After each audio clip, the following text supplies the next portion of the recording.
तो किसी मित्र का एक लंबा चौड़ा प्रश्न है। एक्चुअली एक नहीं, उनके कई प्रश्न हैं उसमें।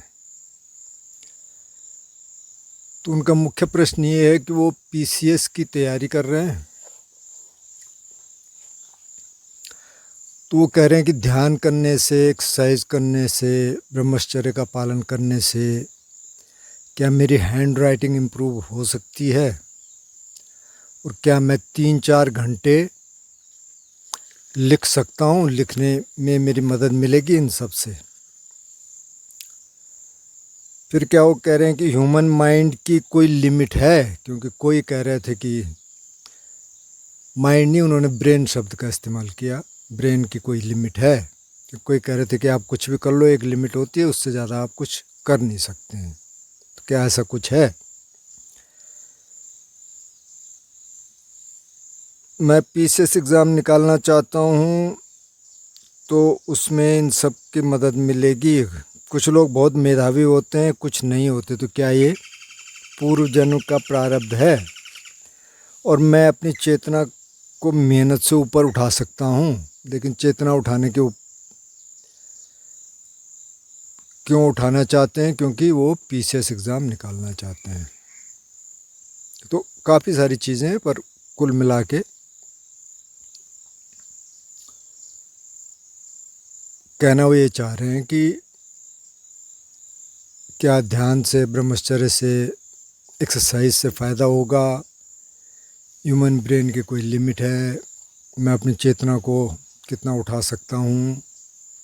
कुल मिला के सवाल सारा पीसीएस के आसपास का है। तो पहले तो आप ध्यान क्या करते हैं ये पता नहीं है। तो मैं विपස්සना, आनापान, जो भी बुद्ध का सिस्टम है, तो बुद्ध का एक पूरा सिस्टम है ध्यान का।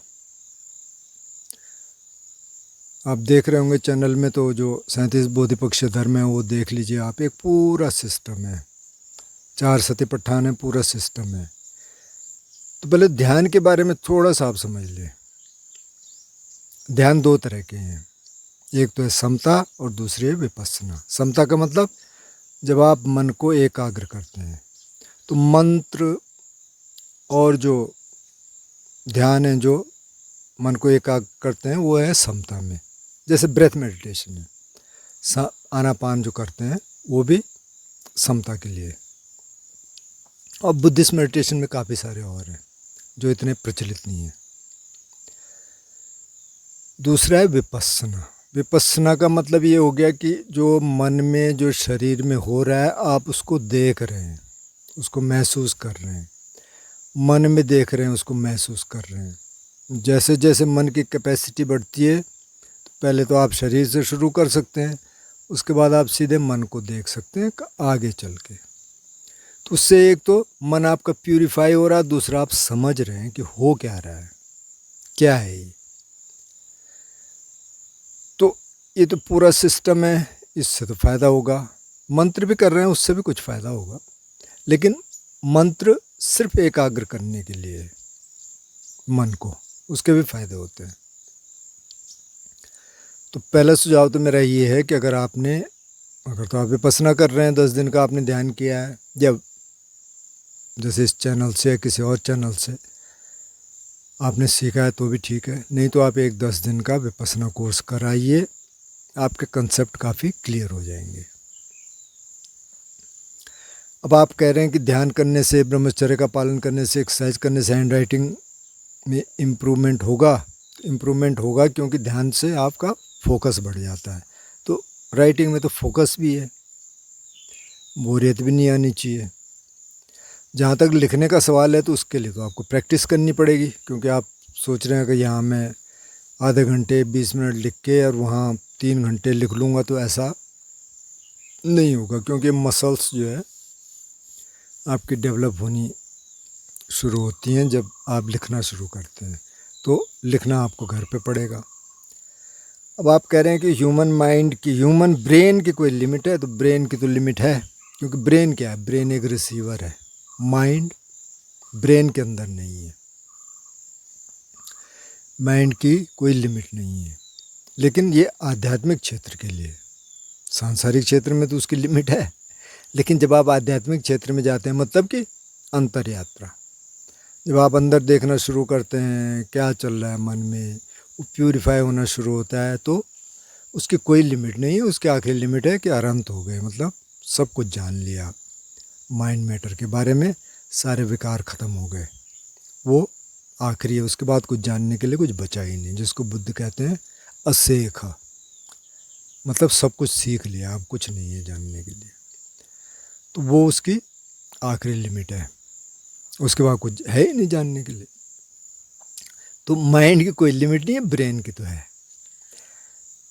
अब आप पीसीएस एग्ज़ाम निकालना चाहते हैं, ठीक है, हमारी शुभकामनाएं, आप निकालिए, लेकिन शायद 1000 लोगों में से शायद एक आध निकलता है, तो हो सकता है आप वो एक हो, बहुत अच्छा, लेकिन नहीं हो, क्योंकि 999 तो नहीं निकलेंगे। हो सकता है आप 999 में से हो, तो क्या करेंगे? तो दे लें, पूरी मेहनत कर लें, लेकिन ना निकलें तो ठीक है भाई, नहीं निकले, क्योंकि वो जो 999 नहीं निकले, ऐसा नहीं है कि वो होशियार नहीं है, उनमें से भी बहुत होशियार होंगे। ये तो चांस की बात है ना। जब आप एग्ज़ाम दे रहे हैं उस समय कैसी मनस्थिति है, कहीं आप ट्रैफिक जाम में फंस गए और वहाँ से निकले, पहली एंग्जाइटी थी, तो कुछ आप वैसे भूल जाएंगे, अवड़ तवड़ में आप शुरू करेंगे, पता नहीं क्या क्या परिस्थितियाँ उस दिन एग्ज़ाम के टाइम पे। क्योंकि इस तरह के एग्ज़ाम में क्या है, आपने खाया खाया खाया, उसके बाद उगल दिया, उसके बाद छुट्टी उसके बाद उससे कोई मतलब थोड़ी। आप पीसीएस जो एसडीएम बनेगा तो उस पढ़ाई का कोई ज़्यादा मतलब तो है नहीं, या आईएएस, तो ग्राउंड में तो कुछ और होता है, पर खैर उनके तरीके हैं। अब ये कह रहे हैं कि कुछ लोग बहुत मेधावी होते हैं, कुछ लोग डल होते हैं। दो ही भाइयों का भी इन्होंने एग्जाम्पल दिया है, एक बहुत तेज है, एक थोड़ा डल है। तो क्या ये पूर्व जन्म का प्रारब्ध है? तो वह बुद्धिज़्म को देख लीजिए, वैदिक ट्रेडिशन को देख लीजिए, तो सारा ही इससे भरा पड़ा है। वो तो कह रहे हैं पूर्व जन्म में है, और बुद्ध तो कहते हैं ये अनादिकाल से चल रहा है। मतलब कब ये यूनिवर्स बना, उन्होंने कहा कोई शुरुआत नहीं है, तो चल रहा है अनादिकाल से, और हम उसमें विचरण कर रहे हैं। तो पता नहीं कितने पूर्व जन्म हमने देख लिए, तो इसमें तो सब कुछ है। और जो हम कर रहे हैं, जो बुद्ध कह रहे हैं कि जो कर्म है, कम्मस्य कोमहि कम्म दायदो कम्म योनि कम्म बंधु कम्म पथ शरणो यं कम्मम करिष्यामि कल्याणम व पापकम व तस्य दायदो भविष्यामि। मतलब कि कर्म, मैं कर्म के संतान हूँ, सब कुछ कर्म है, मैं जो हूँ वो कर्म के कारण हूँ। कर्म ही मेरा बंधु है, कर्म ही मेरा मित्र है, कर्म ही मेरा सब कुछ है। और मैं जैसे कर्म करूँगा करूँगी, अच्छे होंगे, कल्याणम अच्छे होंगे, तो मेरा भविष्य भी अच्छा होगा। अगर पाप कर्म होंगे या कुशल कर्म होंगे, तो भविष्य भी गड़बड़ हो जाएगा। तो भविष्य का मतलब एक तो यही भविष्य है इस जीवन में, और एक आगे आने वाला। क्योंकि जो कुछ भी हम हैं वो पिछले कर्म संस्कार के कारण है, और अभी जो हम हैं वो इस जन्म का भी हमने जो जो किया वो सब जुड़ रहा है उसमें। लेकिन पिछले जन्म के बहुत सारी चीज़ें होंगी अभी जो रिजॉल्व नहीं हुई, वो भी हमको फेस करना है। तो इसमें तो पूरा का पूरा ही चल रहा है। मतलब इसमें तो ये है कि डेथ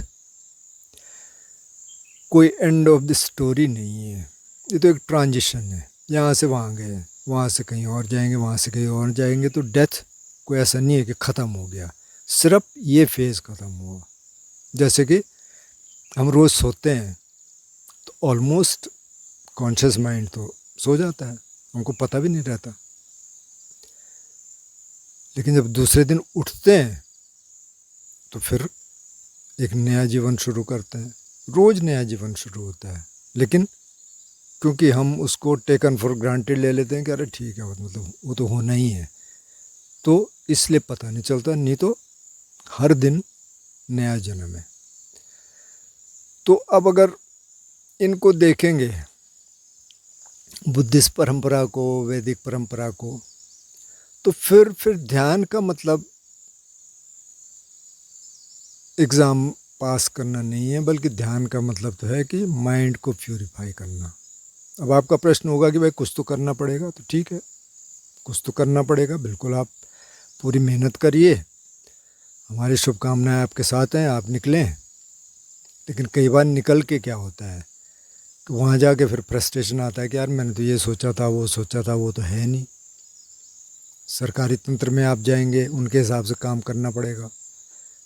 तो मैं कोई डिस्करेज नहीं कर रहा आपको, लेकिन आप दीजिए। लेकिन अगर नहीं निकलते तो ऑप्शन देखिए, बहुत सारे ऑप्शंस हैं, ध्यान का प्रयोग कर सकते हैं उसके लिए। लेकिन ध्यान तो माइंड को प्यूरिफाई करने के लिए असल में, तो आप करिए। बाकी जो कह रहे हैं कि आपकी लिमिट है, तो मैंने कहा कि लिमिट माइंड की तो कोई लिमिट ही नहीं है, वो तो बहुत विराट है। ब्रेन की लिमिट है, लेकिन ब्रेन की लिमिट भी आप थोड़ा सा बढ़ा सकते हैं। जैसे जैसे ध्यान करेंगे तो ब्रेन भी चेंज हो जाता है, ये तो आप स्टडीज़ कह रही हैं। तो ब्रेन भी बदलेगा, लिमिटलेस हो जाएगा, ये कहना मुश्किल है। लेकिन माइंड की कोई लिमिट नहीं है, जब तक पूरा प्यूरिफाई नहीं हो जाता माइंड, तब तक आप काम कर सकते हैं। जब प्यूरिफाई हो गया तो बुद्धि, जैसे मैंने कहा कि उसको कहते हैं कि अब नॉन ट्रेनिंग, मतलब ख़त्म हो गया, आप इसको ट्रेनिंग की ज़रूरत ही नहीं है। तो जो पूर्व जन्म का है उसकी भी बात हो गई। आप कह रहे हैं मैं अपनी चेतना को ऊपर उठा सकता हूँ, बिल्कुल उठा सकते हैं आप चेतना को।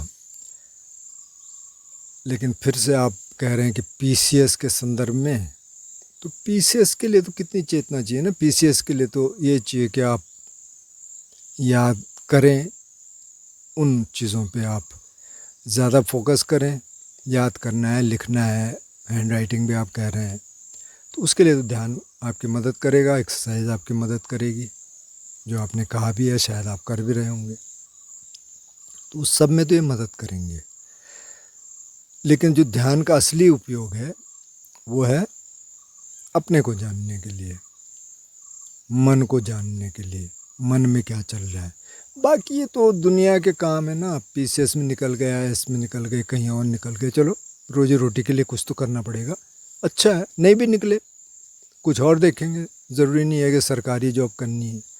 अब हिंदुस्तान में तो लोग सरकारी जॉब के पीछे भागते हैं, लेकिन अगर आप और कंट्रीज़ में देखें, यूरोप वगैरह में, तो वो कहते हैं यार सरकारी क्यों करनी है।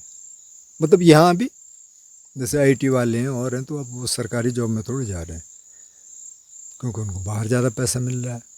तो वो आपकी प्रेफरेंस है, लेकिन रोजी रोटी के लिए कुछ भी किया जा सकता है जो सम्यक आजीविका हो, ठीक हो, मिथ्या आजीविका न हो।